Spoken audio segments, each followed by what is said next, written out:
Well, hello everybody and welcome back to the channel. This is David Bianco.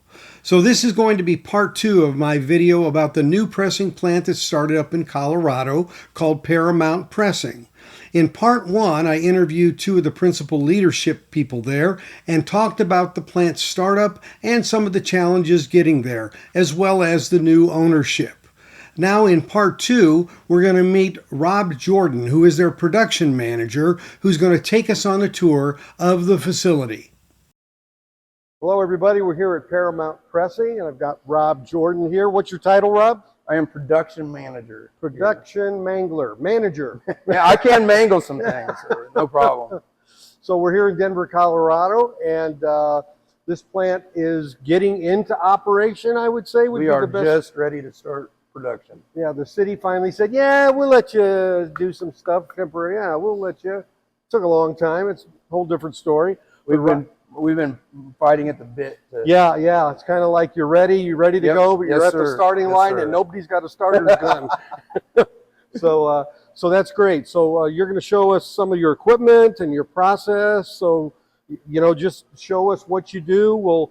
I know if we get the machine running here, we'll see that physical part. But also there's some plating and other things that go on. Yeah, we'll start out in plating. So that's good. So let's head over there. Go ahead. I'll just follow you. All right. So these tanks out here, just right, these are for the water that comes out. It's going to get tested to verify it's clean enough to get into the sewage system of Denver and all that. It has to go through a process of being tested for a certain amount of time to make sure that everything is clear. Right. So, okay, very good. And this is our step over down here because there's containment here for water if you get. This is our plating room. This is kind of where the magic begins here for us. Right. And with Gary's experience and expertise, we've got some great equipment. And he'll spend a lot of time in here going through and setting everything up and making the stampers that we'll utilize in the pressing room. So, right.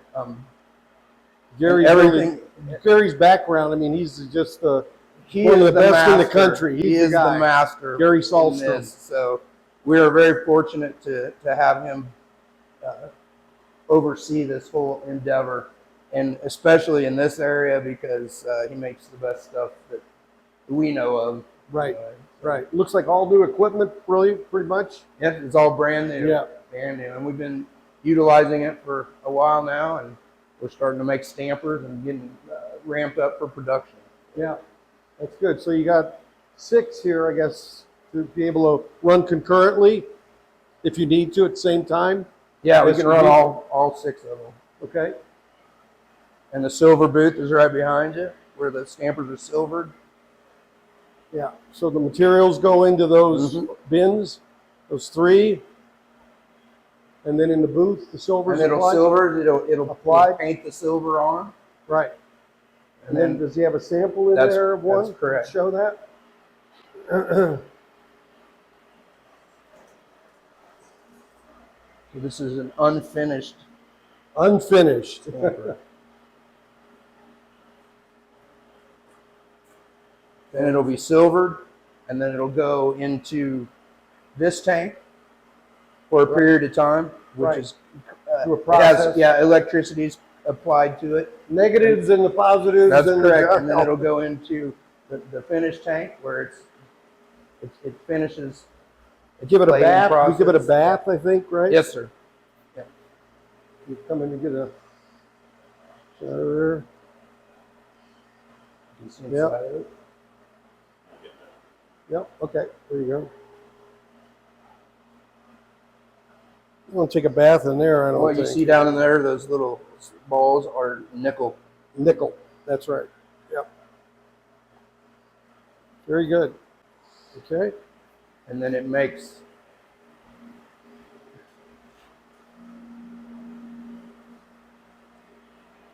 an unformed stamper. Unformed, so this will then have to get cut down for their machinery to be able to work in the next room. We'll show you that. There we go. And then through here is our our finish room.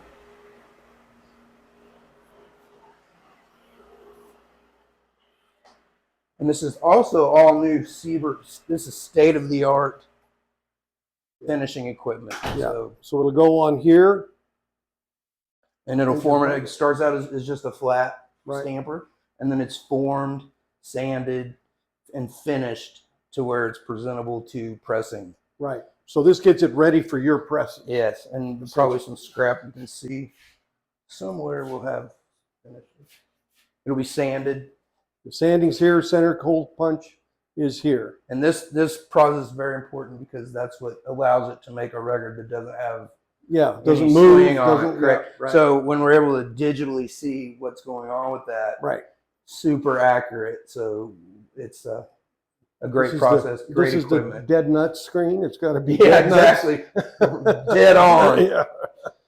And you'll see some of the scrap here, so it'll cut it. So just like we saw with the thing over there that takes out that outer ring, and we make a planet called Saturn. No, going back to the old school days. So so it takes this off, and then that makes it the right size to go on the stampers. It gets finished over here. Yep, it'll be sanded. And have that nice surface on it, and then center hole punch for us, so that when we get the records, they actually will fit. I'll show you a finished stamper. Sure. So here's a finished stamper. And you saw how dull the beginning product was. Yes. So when it's finished, it looks just like that. And then the back side is then peeled off. I'll show you one that's clear. This has a Mylar on it.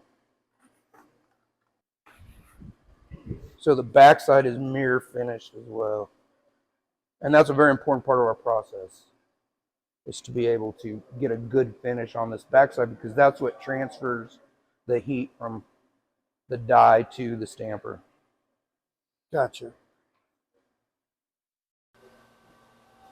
All right, so take us through the pressing process here. Okay. I know you got, 6 presses total? Yeah, we have 6 presses. Let's start with the vinyl. Okay. So we have varying different vinyls that run from hard vinyls to softer vinyls, even a little bit of colored vinyl. Okay. And everything that we're doing now is testing and figuring out what is the absolute best vinyl that we can possibly use to make the best record ever. Okay. Formulation? Yes. Okay. So we feel like we've reached some good conclusions on that, and should be able to be pretty amazing. And it runs well. That, from my vantage point as an operator, I'm looking for something that runs consistently, has minimal defects, and I know I can trust it. Right. Because when you're dealing with long runs, that's a big deal, because you don't want to change a lot of stuff. You want it to be consistent and stay the same the entire time. So we got varying vinyls. When we select what vinyl we're using for the job, then we'll fill one of the hoppers. We're running 3 different kinds of presses right now. Okay. The Phoenix Alphas, which we have 4 of. Okay. We have a warm tone. And when we go around on the other side, we'll look at the light tone, which is a manual press, also from the Viral company. Is the warm tone the 1 ton? Yeah, that's the warm tone. Yeah. And then the light tone is the manual press. Okay. Gotcha. And then we got, of course, the 4 Phoenix Alphas. So where does the raw material go into? I guess I can show you a complete cycle. Let's look at a complete awesome. cycle. Good idea. So what happens is we will fill the hopper, which is this area right here. If you look in there, you'll see a little bit of vinyl down in the bottom. Yeah, a little bit down there. Okay. And then this section is the extruder. So what it does is it takes the raw vinyl and it runs it through a screw with heat that melts it and compresses it, which creates more heat to come out as a we call it a puck, or a melted biscuit or vinyl. Yeah, there's cakes also is called sometimes. Okay. And from there it is this compressed into this cup right here. It's put into the machine. We'll look at this over here in operation. The operating, yeah, okay. It compresses it. It runs steam through the dies, which I can show you on this other side. Probably a good bet.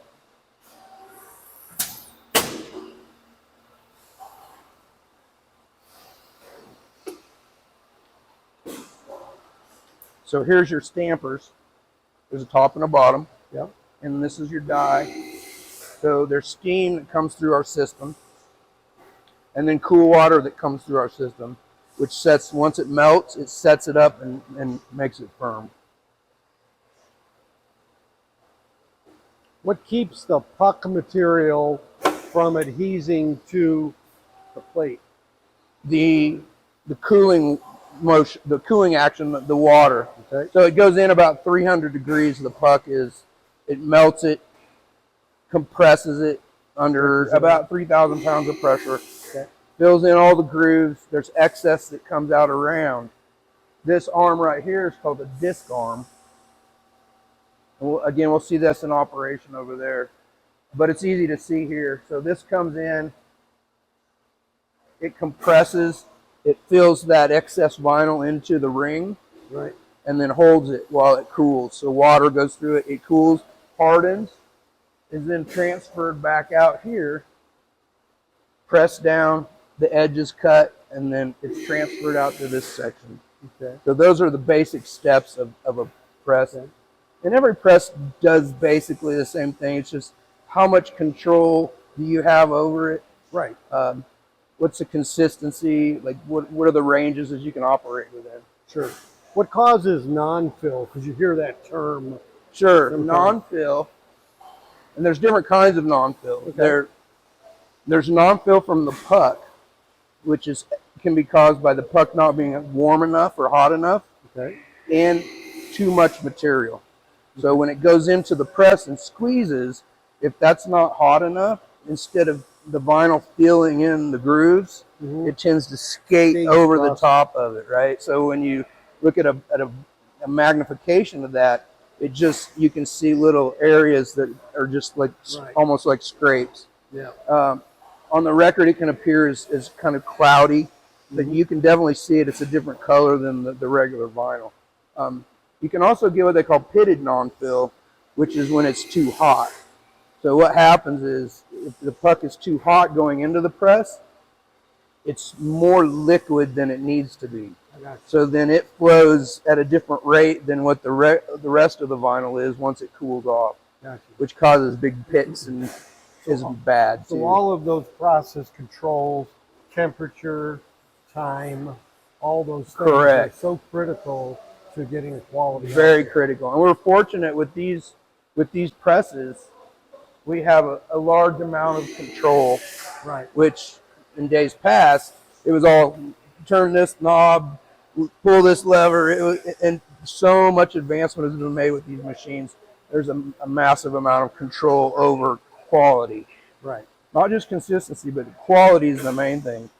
And before we end today, I'll also show you the boiler room, which is kind of the heart of our utilities. That plays a major role in the consistency of our records, and probably it's like the foundation, I guess, for all of this system. Right. So, yeah. Let's look at one of these presses in operation. Sounds good.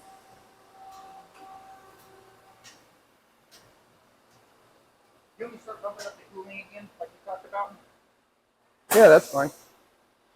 You can go a little bit, no problem. Okay, so let's get a picture back here. There's Darren. Hi, Darren. You're on candid camera, Darren. Yeah.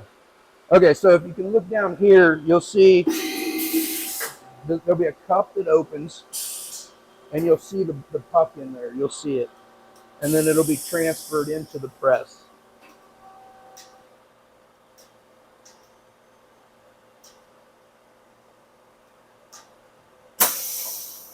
So there's your puck. It'll now go into the press. Woo. The labels go in and are applied with pins. The ring actuates in and it presses. Squish. So now steam is flowing through the dies. It's pressing it. The vinyl's going to come out, and you can see it when it comes out. It'll cut into the flash. So if you move over on this side just a little bit, you'll have a much better view right through here. There you go. So now the record's out. The pusher plate comes down, and there's a knife right there.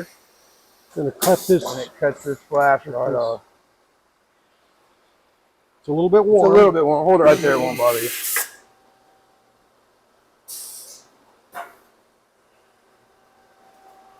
And then that flash that we can reuse. Right, regrind that. Yep. Some records require virgin. Some we can mix. It just depends on what the customer likes. Right. And then that'll drop out and stack on our stack right there. Yep.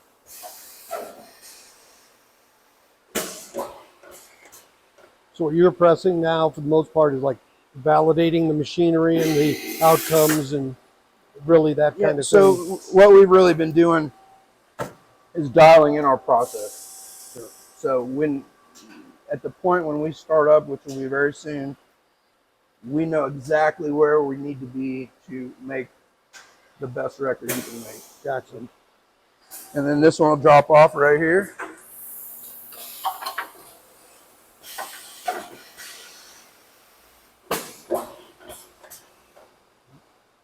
There you go. You ever heard the term hot off the press? This is what it means. It's warm. It's warm. Ooh.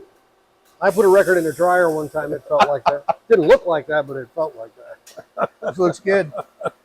Great. Thank you. Wonderful. There you go. And then from there, we'll stack these records just like this with cooling plates and spacers, so they get an even heat distribution throughout, and they cool evenly. Right. And that's a very important part that not everybody understands. But we'll stack them just like you see over here. They'll sit for 24 hours minimum. Right. So when they take them apart, then the heat's all dissipated out. And if you were to leave a record stack like this, let's say, they could cool at different temperatures. Right. And Exactly. there's no control over that. So that part is a vital process to this entire So what are the consequences when you don't let it cool properly? What would, and let's see, as a consumer, I got a record, what kind of defect would I experience and see? You will get what we call warping and Okay. dishing. So warping means instead of the record being perfectly flat, it has a twist in it. Right. So it'll go along and have a little kind of a roller coaster ride. Mhm. Sometimes they're called potato chips or a cowboy hat. I mean, they'll look like that. Dishing, on the other hand, is we call it cupping also. Yeah, right. It just kind of makes it either is turned down or turned up. Right, and that won't necessarily do this on your record player. No, but it will. Climbing a hill. Yeah, you can imagine the vinyl's at somewhat of an angle, right? And your needle's trying to fit down in that groove. It just can't get where it needs to be. It's cutting the groove at that point. The diamond is gonna. So again, let me emphasize, those issues are not only controlled with the press, but also with the cooling. So if they're too hot coming off the press, You could make it perfectly here and then ruin it. yes, Yeah, and then and vice versa. Right. I mean, it may be bad there. Cooling might help, but more than likely not. So they need to be perfect coming off the press. Right. Yeah. So once they cool for 24 hours or so, we'll store them around on this other side, which is where our packaging will be. Okay.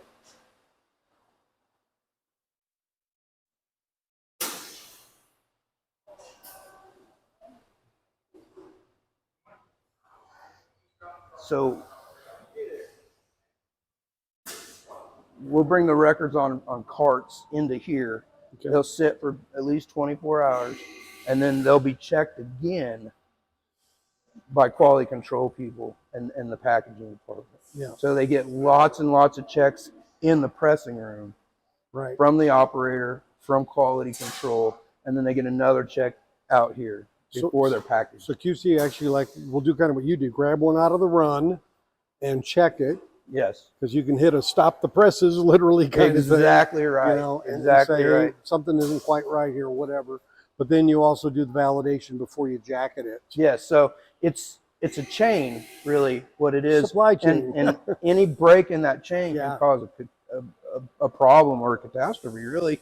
Yeah. So you have the operator who's understands the visual cues of what's going on with the press, Sure. with the record. You've got quality control that's an even finer tuned decision-making process to run that record or stop that record if Right. it's got a problem. From there, then it gets another check in this area, which Right. is going to be the packaging area. So Right. there's multiple checks to maintain that quality and a visual inspection of each record Yeah. at the end for sure. At what part in the process are they listening tests done by QC? That'll be done while they're being made, Okay. and then there'll also be checks prior or after that as well. So So how do they combat the issue of the record hasn't done the 24-hour thing yet when they're checking it? so everything is tagged and marked, and it'll have a sheet when it was made and what time it was set into cooling. Mm-hmm. So then packaging knows what they can utilize. Start on, yeah. Okay. Exactly right. As the QC people are taking them off, do they listen to them as well then? Yes. Okay. Yes. So it's still a little warm at that point, right? A little bit, but Yeah. still, it listens Playable. fine. Not a problem at all. What you have to realize on that aspect of it is those records that are removed, Yeah, they're not. they don't go They back can only go on in because production. Yeah. they're in the environments of Right. 70-degree weather or Right, whatever right, right. instead of held in that. Yes. Yeah. But you can still tell all of the defects that are on the record. Right. Okay. They're able to see those, hear those, Yeah. They're check there. them, figure out what the problem is, and that communication is vital to the quality process. And really, that's why I'm very happy to work in this environment, because that communication process is really what makes the high-end record. Yeah. Because Right. at any point you could lose that, Yeah. and there they go. The Right, organization and gets then too large yes, that you don't have the tightness of that communication. exactly. So and the your responsiveness. team, Yeah. is just as important, or even more so, than the equipment Oh yeah. and every single aspect of this venture. Yeah. You got to block those fail points, right? Exactly in the right. process. Exactly right. Well, that's cool. All right. So Excellent. again, eventually they'll go through a check. They'll be packaged, boxed, and then shipped out from this Right. area. And so this is also going to be where you store your inventory Correct, of labels and jackets. And, Yeah, and then we've got the whole front section, which let's go up and look at that if you want to. Eventually, this front part up here will be public use space. So there'll be some type of activities that the public can take part in when they Okay. come in, and tours and things like that. So Yeah. this wraps all the way around over by the plating area, Right. across the front of this. So Right. this entire area will be packaging, and we'll store boxes and labels, and all that stuff will be accessible through here. Okay. What's the difference with this machine? This is not a Phoenix, obviously. No, it is called a light tone, which is a viral machine. It's the This company right here? this company right here. All right, Yeah. I'm just checking here. Okay. I knew your shirt. Shameless plug, I guess, Your right? shirt went viral, I guess.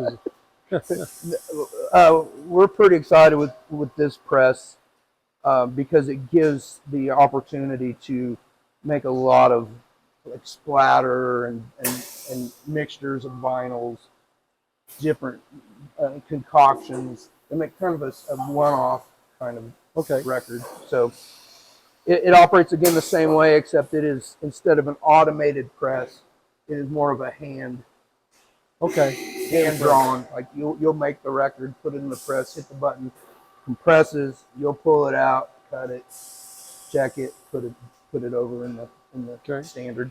Great. Yeah, so that one's more of a, Yeah, this I one, say new school, old school kind of mixed together. it's really kind of old school. It's old school, but it's with the new That's technology. some technology. Right? That's what I mean. It's So you have complete control. it's a over it. hybrid kind Exactly, of thing. correct. Yeah. Okay. I'll also show our grinding room. So This is, Light on here. Turn it on, please. come on, light. There we go. Okay. So this is our regrind room. So the excess flash and punched records will take the center out of a record. So it's just the vinyl. Take It the can be label out, ground up. essentially. We can run it through a duster, which takes the dust out of it and just leaves the vinyl. And then we can take that and utilize it again to basically recycle it. So.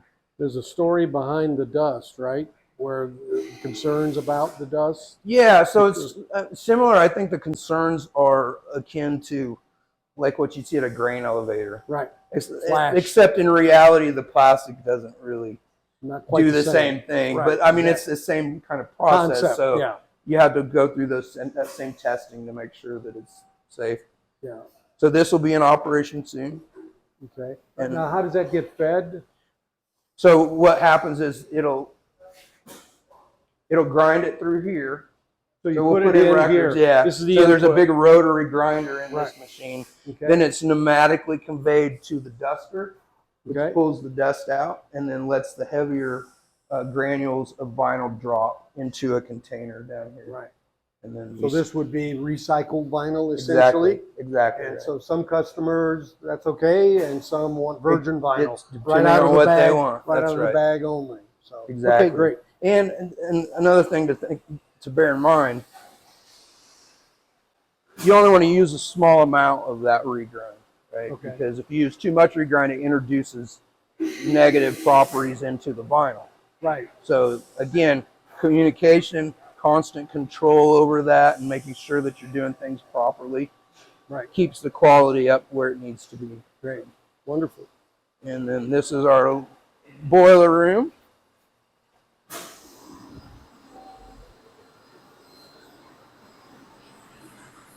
A little warm in here. A little warm. Okay. So we utilize 2 boilers for redundancy and consistency. So these are our 2 boilers. Here and here. Yep. Right. And they'll take water from the feed tank, Feed tanks there on the left. turn it into steam. It's then fed out through lines to the presses. Okay. So our cooling water is right here in this tank. Okay. It goes through a chiller process, which is like an air conditioner. Right. Takes the heat out of the water and then puts 73 degree or whatever temperature we set. Right. It'll take that water and supply it to the presses. So that's the cooling we talked about in the pressing process. Exactly. This also houses our air compressor. Good old Ingersoll Rand used to work for A them. lot of pneumatics going on. Yeah, so all your pneumatics are being handled through that. Great. And really this area here is, again, the foundation of the pressing plant. Sure. And what creates Things aren't your right in consistency. there. Yeah, so if you can imagine water and steam supplied to the presses, but fluctuating, like cooler, hotter, steam the same way, but your machine is running the same sequence of timing, Yeah. right? So the more consistent you can keep these utilities, the higher quality record you can make and the higher consistency that you can maintain. Sure. So that's pretty much, Great. that's it. That's cool. Would you guys like to see any other areas, offices? No, I'm not as concerned about offices. I'll do an interview with Gary can show all that stuff. upstairs Cool. probably, yeah. But so what, and maybe you would know, what is the time cycle generally to press a record? How long is your, would you say? Generally around 30 seconds per Really? record. Okay. Yeah. So Because you have some I know that are already coming out and dropping down. Yeah. So I'm talking about the internal cycle of the pressing of itself. when it's in squeeze, Yeah.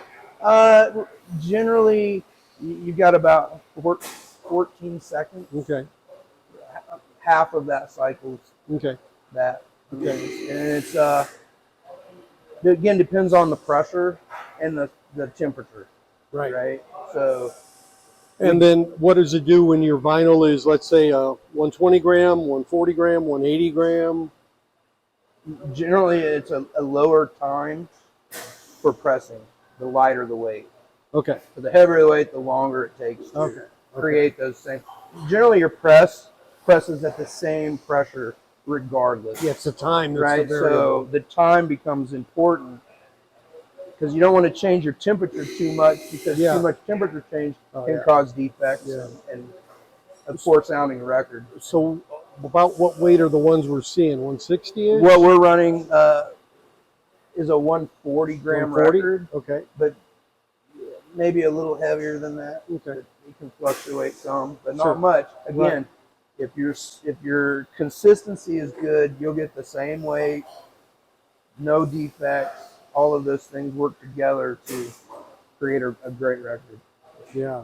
So given the time cycle, I was just trying to think, how many records an hour or whatever, from a throughput standpoint. Well, about 120 records an hour per press, generally speaking.